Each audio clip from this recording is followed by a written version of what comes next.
అనుకునే వారు ప్రోటీన్ ఎక్కువగా తీసుకోవాలి కదా. నేనైతే చికెన్ ఫ్రై ఆయిల్ లేకుండా ఎలా ఫ్రై చేసుకోవాలో చూపిస్తున్నాను నేను. ముందుగా దీనికి కావాల్సినవి చికెన్ 1/2 కిలో తీసుకునండి. శుభ్రంగా కడిగేసి పక్కన పెట్టుకున్నాను.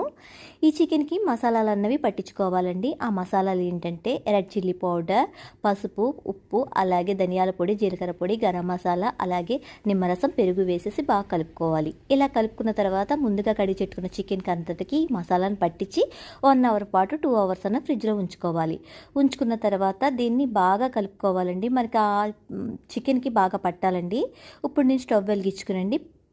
అట్ల పానం లాంటి ఇనప పానం పెట్టుకుని ఈ ముందుగా కలిపి పెట్టుకున్న చికెన్ని కొంచెం కొంచెం వేసి దానిపైన మూత పెట్టి ఉడకనిస్తున్నాను. ఆయిల్ అన్న వాడతలేదండి.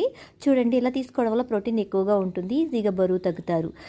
చూడండి, మొత్తం అంతా ఫ్రై అయిపోయింది. చూసారు కదండి నా వీడియో. ఒక లైక్ కొట్టి షేర్ చేసి సబ్స్క్రైబ్ చేసుకోండి. ఇంకా మరిన్ని వీడియోలు పెడతాను. చికెన్ ఫ్రై అయితే సూపర్, ఈజీగా బరువు తగ్గుతారు.